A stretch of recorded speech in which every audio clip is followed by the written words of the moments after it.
আল্লাহ তাআলা কিয়ামতের কঠিন ময়দানে যেদিন স্বামী স্ত্রীকে চিনবে না, স্ত্রী স্বামীকে দেখে পালিয়ে যাবে, বন্ধু বন্ধুরে চিনবে না, পীর সাহেব মুরিদরে চিনবে না, মুরিদ পীর সাহেবরে চিনবে না, দলের কর্মী তার নেতারে চিনবে না, নেতা তার কর্মীরে চিনবে না, বন্ধু বন্ধুরে দেখে পালাবে। এই কঠিন মুহূর্তে সূর্যটা মাথার কাছে চলে আসবে, জমিনটা তামার জমিন হবে, আজকের জমিনের মতো নয়।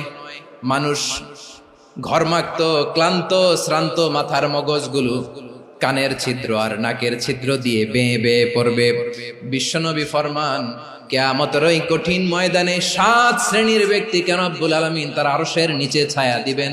তার মধ্যে প্রথম শ্রেণীর ব্যক্তি হলো ইমামুন আদিল, যে ইনসাফের সাথে বিচার করে, যে জাস্টিস সমাজে সার্ভ করে, যে সুশাসন নিশ্চিত করে, ওই ইমামুন আদিল। আদিল শব্দটা বুঝছেন না? ইন্নাল্লাহা ইয়া'মুরু বিল আদল, পাইছেন? আদিল। 7 শ্রেণীর ব্যক্তিকে আল্লাহ তাআলা সুশীতল আরশের নিচে ছায়া দিবেন, যেদিন তার দেয়া ছায়া ছাড়া কোনো ছায়া থাকবে না। এর প্রথম হচ্ছে ইমামুন আদিল, ন্যায়পরায়ণ শাসক। চিল্লায় বলেন সুবহানাল্লাহ। আবার বিশ্বনবী বললেন, ইন্নাল মুকসিতিনা ইনদাল্লাহি আলা মানাবিরা মিন নূর আন ইয়ামিনির রহমান। কিয়ামতের দিন যারা ন্যায় পরায়ণ হিসেবে আল্লাহর সামনে দাঁড়াবে, কিয়ামতের দিন রব্বুল আলামিন তার আরশের ডান দিকে ওই ন্যায় পরায়ণ লোকদের জন্য আরশের ডান দিকে একটা নূরের মিম্বারে তাদেরকে বসার সুযোগ করে দিবে। আল্লাহর আরশের ডান দিকে ন্যায় পরায়ণ লোকদের জন্য আল্লাহ তাআলা নূরের মিম্বার বানাবে। 4টে কেন কথা মনে করেছেন? আল আদাল, জাস্টিস। ইন্নাল্লাহা ইয়া'মুরু বিল আদল। আল্লাহ তাআলা এই আদালতের নির্দেশনা দেন, সুবিচার, সুশাসন। প্রিয় ভাইয়েরা, এটা আমরা বাংলাদেশে চাই কি চাই না? এই যে অরাজকতা, এই যে অন্যায়, এই যে জুলুম, এই যে ইনকনসিস্টেন্সি সমাজের অসঙ্গতির প্রধান কারণ জাস্টিস নাই, সুবিচার নাই, সুশাসন নাই। শেষবারের মতো আওয়াজ করে বলেন তো, আমরা বাংলাদেশে আদল চাই কি চাই না? তাহলে প্রথম নির্দেশনা শেষ। আল্লাহ তাআলা তোমাদেরকে আদলের আদেশ দেন। এরপরে আল্লাহ বললেন, আমি তোমাদেরকে ইহসানের আদেশ দেই। ইন্নাল্লাহা ইয়া'মুরু বিল আদলি ওয়াল ইহসান। আমি তোমাদেরকে যেমনি আদলের নির্দেশনা দেই, তেমনি ভাবে তোমাদেরকে ইহসানের নির্দেশনা দেই। ইহসান, আওয়াজ করে সবাই বলেন তো ইহসান। ইহসান মানে কারো প্রতি সফট হার্টেড হওয়া, মহানুভব হওয়া, অনুগ্রহ পরায়ণ হওয়া, অনুগ্রহশীল হওয়া, একে অপরের প্রতি দয়াদ্র হওয়া। একে অপরের প্রতি দয়াদ্র, অনুগ্রহশীল হওয়া ছাড়া মানবিক সমাজ কশিনকালেও গঠন করা সম্ভব না। প্রিয় ভাইরা, সুন্দর আচরণ দিয়ে, ইহসান দিয়ে যা জয় করা যায়, নরম আচরণ দিয়ে যেটা অর্জন করা যায়, কঠোরতা দিয়ে সেটা পারা যায় না। বিষ্ণু ঈসা ইসলাম ইহসান দিয়ে, কোমল আচরণ দিয়ে, তার অনুগ্রহ দিয়ে তিনি অনেক কাফিরের হৃদয়কে জয় করে ফেলেছেন। সাইয়েদনা সুমামা ইবনে উসাল রাদিয়াল্লাহু তাআলা আনহুর কথা মনে পড়ে যায়। তিনি ছিলেন ইয়ামামার বাদশা। মদিনাতে বিশ্বনবীকে হত্যা করার নিয়তে এসেছিলেন। গোপনে গোপনে বিশ্বনবীকে হত্যা করে আবার ইয়ামামাতে তিনি ফিরে যাবেন। কিন্তু কি অবাক করা কাণ্ড, হত্যা করতে পারে নাই, সাহাবাদের হাতে তিনি ধরা পড়ে গেলেন। সাইয়েদনা সুমামা ইবনে উসাল রাদিয়াল্লাহু তাআলা আনহু হত্যার নিয়তে আসলেন, কিন্তু হত্যা করতে পারলেন না। সাহাবারা ওনাকে ধরে ফেললেন, ধরে মসজিদে নববীর পিলারের মধ্যে বেঁধে রাখলেন। সুমামা ইবনে উসাল, সিরাত থেকে শুনে, সিরাত থেকে শোনাচ্ছি, রাদিয়াল্লাহু তাআলা আনহু ইয়ামামার অধিপতি ছিলেন। বিশ্বনবীকে হত্যার জন্য আসছেন, ধরা পড়ে গেছেন, এখন মসজিদে নববীতে বেঁধে রাখছেন। তার মানে বন্দী। এখন স্ট্যাটাস কি? বন্দী, ক্যাপটিভ। তো বিষ্ণু ঈসা ইসলাম সাহাবাদেরকে বললেন, তার খোঁজ খবর নিও, সুমামা ইবনে উসালের খোঁজ খবর নিও। সাহাবার বলেন, ইয়া রাসূলুল্লাহ, আপনাকে হত্যা করতে এসেছে, তার তো কঠিন ক্যাপিটাল পানিশমেন্ট হওয়া দরকার, কঠিন শাস্তি হওয়া দরকার। বিশ্বনবী বললেন, না, আমি যেটা জানি তোমরা সেটা জানো না, তোমরা সুমামার সাথে ভালো আচরণ করো। বিশ্বনবী সুমামার কাছে গেলেন।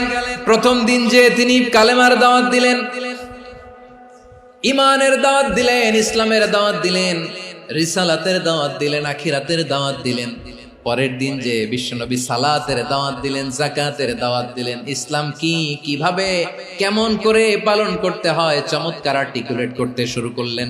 তন্ময় হয়ে সুমামা ইবনে উসাল রাদিয়াল্লাহু তাআলা আনহু বিশ্বনবীর কথাগুলো শুনতে আরম্ভ করলো। একদিন নয়, 2 দিন নয়, টানা 3 দিন বিশ্বনবী সুমামার কাছে ইসলামকে প্রেজেন্ট করেছেন, উপস্থাপন করেছেন। আওয়াজ করে বলেন, কয় দিন? 3 দিন। 3 দিন মসজিদে নববীতে বাধা। আর সাহাবীদেরকে বললেন, তার খোঁজ খবর নিও, তোমরা যে রুটি বানাও এর মধ্যে সবচেয়ে ভালো আটার রুটিটা তারে দিও, সবচেয়ে রিফাইন্ড খেজুর, যেটা পিওর খেজুর, এটা তারে দিও। আর বিশ্বনবী নিজের উট থেকে দুধ দহন করে ওনার বাড়ির এক কর্মচারীকে বলেছেন, দুধ দহন করে সুমামার জন্য নিয়ে যেও। সুবহানাল্লাহ পড়বেন না? সবাই তো অবাক, ইয়ামামা থেকে আসছে নবীকে হত্যা করতে, বিশ্বনবী দেখে তারে জামাই আদর করে। একদিন নয়, 2 দিন নয়, টানা 3 দিন বিশ্বনবী এভাবে সুমামার কাছে যেয়ে ইসলামকে প্রেজেন্ট করতে আরম্ভ করলেন, ইসলামকে উপস্থাপন করতে শুরু করলেন। আর তাকে চমৎকার এন্টারটেইনমেন্ট, আপ্যায়ন দিতে আরম্ভ করলেন। টানা 3 দিন যখন ইসলামের দ্য বিউটিজ অফ ইসলাম, ইসলামের সুমহান বাণী, সৌন্দর্য তার কাছে উপস্থাপন শেষ, তাকে আপ্যায়ন শেষ, বিশ্বনবী বললেন সাহাবাদেরকে, যাও এবার সুমামার হাতের পায়ের রশি দুটো খুলে দাও। সাহাবারা তর্ক জুড়ে দিলেন, লা ইয়া রাসূলুল্লাহ, এমনটা করবেন না, তো ভয়ঙ্কর ভয়ঙ্কর খুনি, কি জানি কি হয়ে যায়। বিশ্বনবী বললেন, না, তার হাতে পায়ের রশিগুলো খুলে দাও। সাহাবারা বিশ্বনবীর কথা মতো তার হাতে পায়ের রশিগুলো খুলে দিল। সুমামা মুহূর্তের মধ্যে মসজিদে নববী থেকে বের হয়, ইয়ামামায় ফিরে না যে মসজিদে নববীর পাশে একটা খেজুর বাগান ছিল, সেখানে চলে গেলেন। সেখানে একটা ছোট্ট কুয়া ছিল, কুয়ার পানি দিয়ে তিনি গোসল করলেন। সুবহানাল্লাহ পড়েন। কুয়ার পানি দিয়ে গোসল করে মসজিদে নববীর সামনে এসে বিশ্বনবী এবং সাহাবাদের সামনে দাঁড়িয়ে সাব্বাবা উঁচু করে বললেন, আশহাদু আল্লা ইলাহা ইল্লাল্লাহ ওয়া আশহাদু আন্না মুহাম্মাদান আবদুহু ওয়া রাসূলুহু। আমি সাক্ষ্য দিচ্ছি আল্লাহ ছাড়া কোনো ইলাহ নাই, আর মুহাম্মদ আল্লাহ তাআলার প্রেরিত বান্দা এবং রাসূল। প্রিয় ভাইয়েরা, ইহসান দিয়ে যা জয় করা যায়, কঠোরতা দিয়ে সেটা কঠিনকালেও জয় করা যায় না। আওয়াজ করে বলেন, ঠিক কি না? এবার সুমামা দাঁড়িয়ে বলে, ওগো নবী, আমি তো কালিমা পড়ে মুসলমান হয়ে গেলাম, এবার শোনেন, এই মুহূর্তের আগে আপনার চেহারার চাইতে নিকৃষ্ট কোনো চেহারা আমার কাছে ছিল না, কিন্তু শাহাদা পাঠ করার পরে আপনার চেহারার চাইতে উত্তম শ্রেষ্ঠ কোনো চেহারা আমার কাছে আর নাই। ও নবী, আজকের দিনের আগে ইসলাম ধর্মের চেয়ে নিকৃষ্ট অপছন্দনীয় কোনো ধর্ম আমার কাছে ছিল না, কিন্তু এই মুহূর্ত থেকে ইসলামের চেয়ে সেরা শ্রেষ্ঠ পছন্দনীয় কোনো ধর্ম আমার কাছে নাই। নবী গো, আজকের দিনের আগে মদিনার চাইতে অপছন্দনীয় নিকৃষ্ট কোনো শহর আমার কাছে ছিল না, কিন্তু এই মুহূর্তের পর থেকে মদিনার চাইতে কোনো শ্রেষ্ঠ শহর আমার জানা নাই। সে ছিল গমের বড় ডিলার, গম বেচত। কি বেচত? তার গম কিনে মক্কার লোকেরা রুটি খাইতো। সে ঘোষণা দিল, আজকে থেকে মক্কাবাসীদের জন্য সব গম আমি হারাম করে দিলাম, মক্কাবাসী এখন না খেয়ে মরে। সুবহানাল্লাহ পড়বেন না? মক্কাবাসী বিশ্বনবীর কাছে আসলেন, এসে বললেন, মুহাম্মদ, আমরা তো তোমার ভাই, তোমার চাচা, তোমার ভাতিজা, তোমার আত্মীয়, তুমি সুমামারে বলো সে যেন আবার গমের সাপ্লাই মক্কার জন্য অনুমতি দিয়ে দেয়। বিশ্বনবীর অনুমতি ক্রমে সুমামা আবার মক্কাতে গম পাঠাতে শুরু করলো। পড়েন সুবহানাল্লাহ। ইহসান, ইহসান দিয়ে আপনি যেটা জয় করতে পারবেন, you can win the heart of your enemies. ইহসান দিয়ে আপনি আপনার শত্রুর হৃদয়কে জয় করতে পারবেন। এজন্য আল্লাহ বললেন, ওয়া আনফিকু ফি সাবিলিল্লাহি ওয়া লা তুলকু বিআইদিকুম ইলাত তাহলুকা ওয়া আহসিনু ইন্নাল্লাহা ইউহিব্বুল মুহসিনিন। তোমরা আল্লাহর রাস্তায় দান করবে আর নিজেরা নিজেদেরকে ধ্বংসের হাতে ঠেলে দিও না। তোমরা একে অপরের প্রতি ইহসান করবে, কারণ ইহসানকারীদেরকে আল্লাহ বড্ড ভালোবাসেন। সুবহানাল্লাহ পড়েন।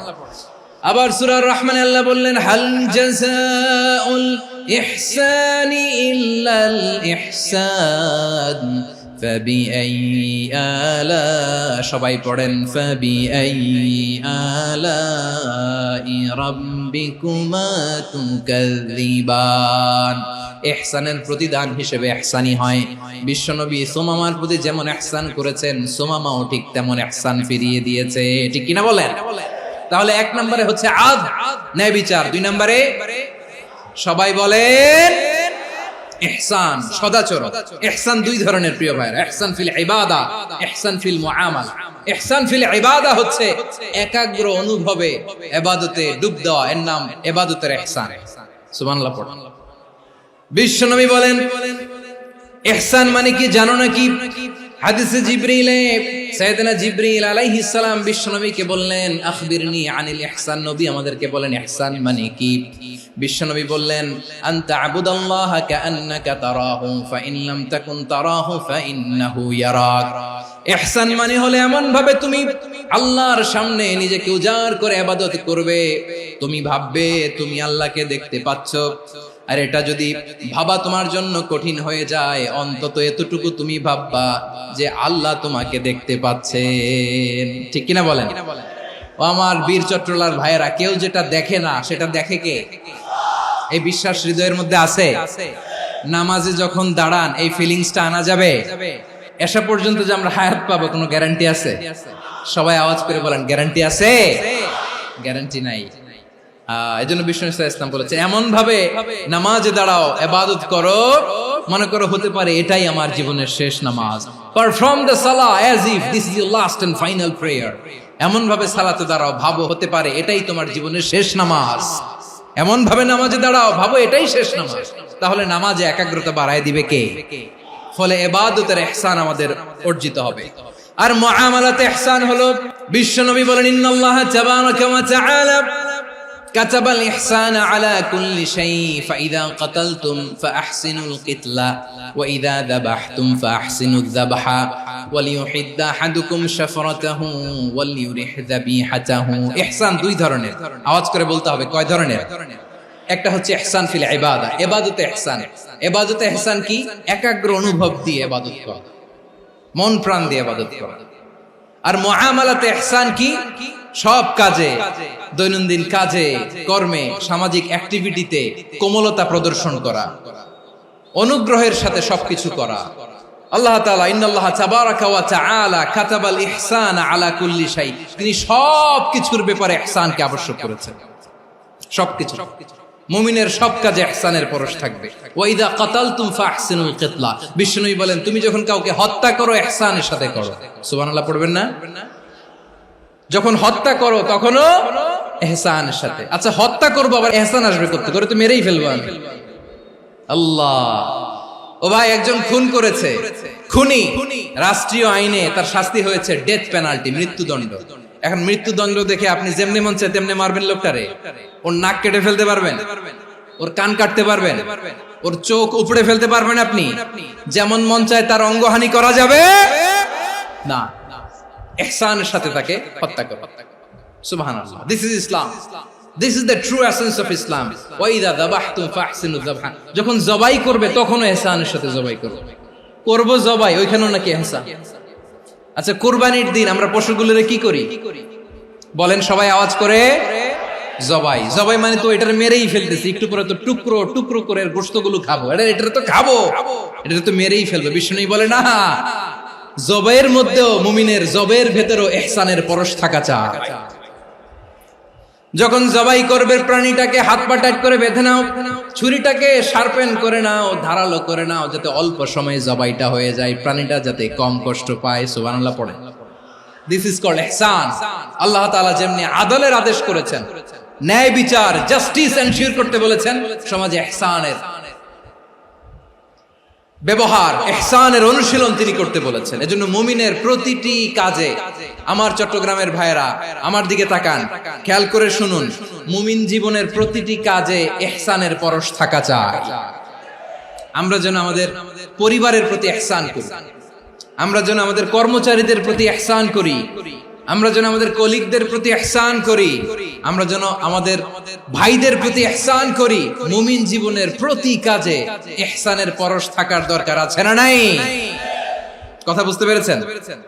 তাহলে আল্লাহ তাআলার তিনটা আদেশ ছিল, কয়টা গেল? প্রথমে কি ছিল? আদল। দুই নম্বরে তিন নম্বরে রব্বুল আলামিন বললেন ওয়া ইতাইদিল কুরবা, নিকটাত্মীয়দেরকে দান করো, নিকট আত্মীয়দেরকে দাও, যারা তোমাদের ব্লাড কানেকশনের আত্মীয় তাদেরকে তোমরা দাও। এখানে জেনারেলি বললেন দাও, কি দিব সেটা তিনি এখানে বলেন নাই, সেটা তিনি সূরাতুল ইসরার মধ্যে বলেছেন। আল্লাহ বলেন ওয়া আতিযাল কুরবা হাক্কাহ, নিকট আত্মীয়দেরকে তাদের অধিকার, তাদের প্রাপ্য তোমরা বুঝিয়ে দাও।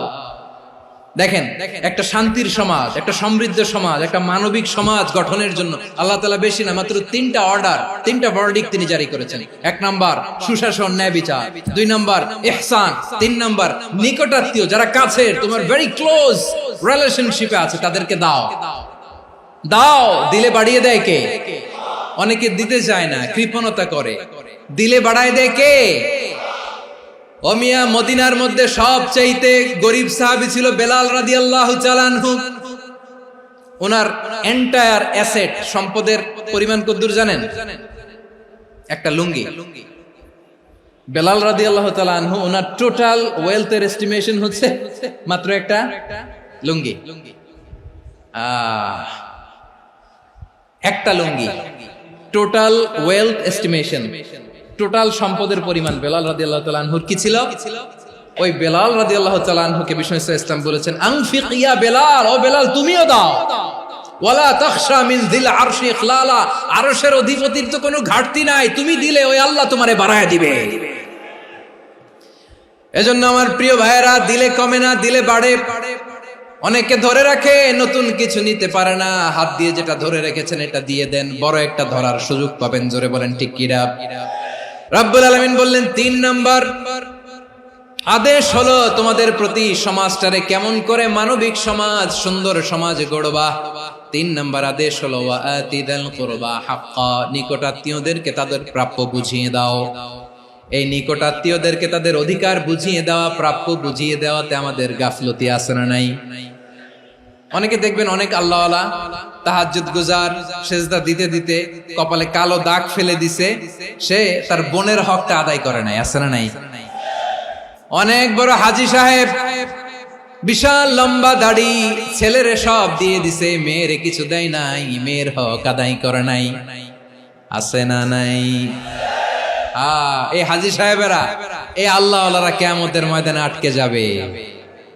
আপনি অন্যের অধিকার নষ্ট করেছেন, তাদের রাইটস কে ভায়োলেট করেছেন। এজন্য আল্লাহ তাআলা বলেন, কারো অধিকার যদি কেউ নষ্ট করে, ওই সমাজটা মানবিক সমাজ কঠিনকালেও হতে পারে না। এজন্য তিন নম্বর আল্লাহ বললেন ওয়া ইতাইদিল কুরবা, নিকটাত্মীয়দেরকে দাও। কি দিবা? তাদের অধিকার দিয়ে দাও। বোনের অধিকার বুঝিয়ে দাও, মেয়ের অধিকার বুঝিয়ে দাও, ফুফুর অধিকার বুঝিয়ে দাও। দেখবেন অনেক মায়েরা ছেলের পাতে মুরগির রান দেয়, মেয়ের পাতে দেয় মুরগির ঠ্যাং। তো মেয়ের কি মুরগির রান খেতে মনে চায় না? মনে চায় না? এমনটা করা যাবে না। নিকটাত্মীয়দেরকে অধিকার দিয়ে দাও, নিকটাত্মীয়ের সাথে সুসম্পর্ক রাখো। আদেশটা কার? এজন্য প্রিয় ভাইয়েরা, জীবনে যদি বারাকা অর্জন করতে চান, নিকটাত্মীয়দের সাথে সুসম্পর্ক রাখতে হবে, তাদের জন্য উপহার পাঠাতে হবে। বিশ্বনবী বলেন লা ইয়াদখুলুল জান্নাতা কাতে, যে ব্যক্তি আত্মীয়তার সম্পর্ককে ছিন্ন করে দেয়, সে কঠিন কালেও আল্লাহর জান্নাতে ঢুকবে না। আপনি কি এটারে সহজ হাদিস মনে করছেন? এটা সহজ কথা? আপনি ভাবছেন আপনার নামাজ আপনারে বাঁচাতে পারবে, আপনার রোজা বাঁচাতে পারবে, আপনার তাহাজ্জুদ আপনারে বাঁচাতে পারবে? অধিকার নষ্ট করলে কিছুই আপনারে বাঁচাতে পারবে না। এজন্য নিকট আত্মীয়দেরকে দিতে হবে বেশি বেশি। বিশ্বনবী বলেন ইন্না সাদাকাতা আলাল মিসকিনি সাদাকা ওয়া আলা যির রাহিমি ইসনাতান সাদাকাতুন ওয়া সিলা। মিসকিনরে দান করলে শুধু দানের সওয়াব হয়, নিকট আত্মীয়কে দান করলে দুইটার সওয়াব হয়, সাদাকার সওয়াব হয়, আবার আত্মীয়তার বন্ধন অটুট রাখার সওয়াব হয়ে যায়। আবার বিশ্বনবী বললেন মান সাররাহু আইয়ুবসাতা লাহু ফি রিজকিহি ওয়া ইনসালাহু ফি আসারিহি ফালইয়াসিল রাহিমা। যে ব্যক্তি তার রিজিকের প্রশস্ততা চায় আর হায়াতে বরকত চায়, সে যেন তার আত্মীয়ের সাথে সুসম্পর্ক রাখে। আমার প্রিয় চট্টলার ভাইয়েরা, আমাদের রিজিক বাড়ুক, এটা আমরা চাই কি চাই না? সবাই চান? হ্যাঁ, আমাদের রিজিকে প্রশস্ততা আসুক, চাই কি চাই না? আমাদের হায়াতে বরকত আসুক, আমরা চাই কি চাই না? এই দুইটা যদি চান তাহলে নিকটাত্মীয়দের সাথে সুসম্পর্ক রাখবেন। পারবেন? তাহলে সমাজটারে মানবিক সমাজ বানায় দিবে কে? তিনটা আদেশ চলে গেল। 1 নম্বরে কি ছিল? 2 নম্বরে, 3 নম্বরে নিকটাত্মীয়দেরকে দান। আল্লাহ তাআলা তিনটা জিনিসের যেমনি আদেশ করেছেন, অনুরূপভাবে তিনটা বিষয় তিনি বারণ করেছেন, নিষেধ করেছেন। ওগুলোর কাছেও যাওয়া যাবে। রাব্বুল আলামিন বলেন, ওয়ায়ানহা আনিল ফাহশাই ওয়াল মুনকারি ওয়াল বাগি। আমি যেমনি তিনটি বিষয়ে আদেশ করলাম, অনুরূপভাবে তিনটি বিষয়ে বারণ করলাম, নিষেধ করলাম। আমার 1 নাম্বার নিষেধাজ্ঞা হলো অশ্লীলতার প্রতি। ফাহশা, ওয়ায়ানহা আনিল ফাহশা, আল্লাহ তাআলা অশ্লীলতাকে নিষেধ করেছেন। কোন জিনিসকে? সবাই বলুন, কোন জিনিসকে? যত ধরনের, যত টাইপের, যত ক্যাটাগরির অশ্লীলতা হতে পারে সব অশ্লীলতাকে হারাম করেছেন কে? ফাহশা মানে কি? কথায়, কাজে, আচরণে, কমেন্ট, ফেসবুকের কমেন্টসে যত ধরনের নোংরামো আছে, যত ধরনের অশ্লীলতা আছে, এটাকে আরবিতে বলে ফাহশা। রাব্বুল আলামিন বলেন, কুল ইন্নামা حرم ربي الفواحش ما ظهر منها وما بطن। ও নবী, আপনি বলে দেন, আমার রব প্রকাশ্য, অপ্রকাশ্য, স্পষ্ট কিংবা অস্পষ্ট, দৃশ্যমান কিংবা অদৃশ্যমান সব অশ্লীলতাকে হারাম করেছেন। সব ধরনের অশ্লীলতা